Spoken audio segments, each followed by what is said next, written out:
প্রবাসী ভাই সুদে জায়গা পায় না ভাই, আমার ভাই মানুষের কাছে থাকতে ভাই, ছোট বোন ভাই, আরে ভাই কষ্ট করে লেখাপড়া করতে ভাই, আমার ভাই তার ফলটা পালো না কে, কোন নিষ্ঠুরে মারলো, তার হাতটা কে কাঁপলো না, আমার ভাইয়ের বিচার জানি হয় মৃত্যুর, কোন নিষ্ঠুরে মারলো, বাড়িটা দেখেন ভাই, নিজের লেখাপড়া নিজেই করতে ভাই, মৃত্যুর বিচার চাই, যেই নিষ্ঠুর, যেই শয়তান, যেই নিমকহারাম আমার ভাইয়ের উপর দিয়ে গুলি চালাচ্ছে, তাক আমার সামনে আনুক, তাক সামনে বলে আমি বডি দিয়ে ওইভাবে ফুপে মারবো, আমার এটা আত্মা শান্তি পাবি, আমার বাপের আত্মা শান্তি পাবি, আমি মৃত্যুর বিচার চাই, আমার আত্মা।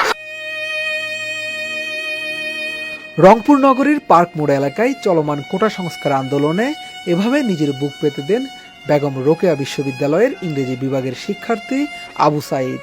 কিন্তু বেশিক্ষণ টিকে থাকতে পারেননি তিনি। পুলিশের গুলিতে মাটিতে লুটিয়ে পড়েন প্রতিবাদী টকবকে এই যুবক।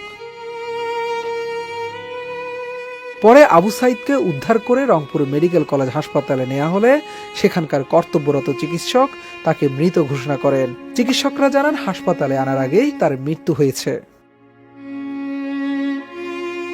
এদিকে আবু সাঈদের মৃত্যুতে তার গ্রামের বাড়িতে নেমে এসেছে শোকের ছায়া।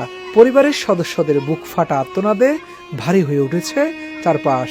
সাঈদের এমন মৃত্যু কোনোভাবেই মানতে পারছেন না